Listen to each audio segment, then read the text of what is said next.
పిలిపి సంఘం మనం విన్నాం కదా. పిలిపి ఒక సంవత్సరం క్రిందట మనం పిలిపి పత్రిక ధ్యానం చేశాం అంతటిని కూడా.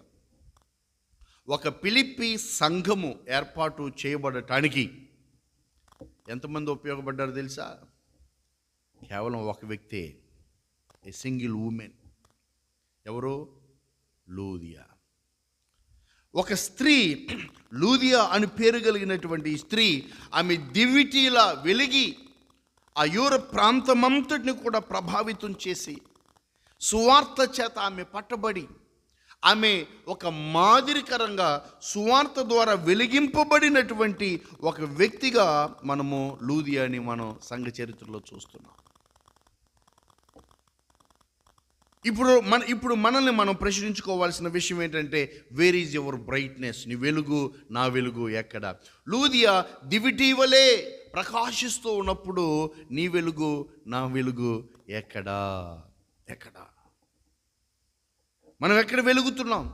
అసలు మనం వెలుగుతున్నామా? ప్రకాశిస్తున్నామా?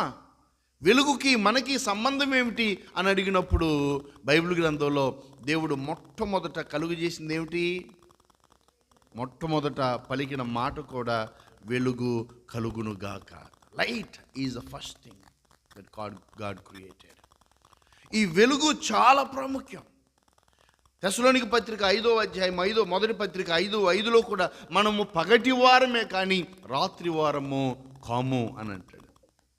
మనము పగటి వారమే కానీ రాత్రి వారము కాము. మనం చీకటి వారము కాము. మనము వెలుగు సంబంధులము. మనం వెలుగు సంబంధులం అంటాడు. యేసు ప్రభు అంటాడు, నేనే మార్గమును, సత్యమును, జీవమును అన్నాడు.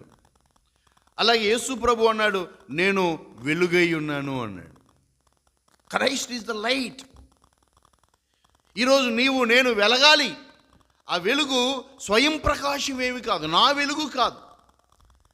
నేనైతే వెలగలేను. నాలో ఏ వెలుగు లేదు, మనలో ఏ వెలుగు లేదు. మనల్ని మనమే వెలగగలిగిన వారమేం కాదు.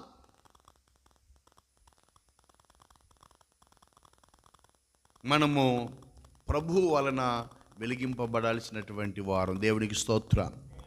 ఆయనే మనల్ని వెలిగించాడు.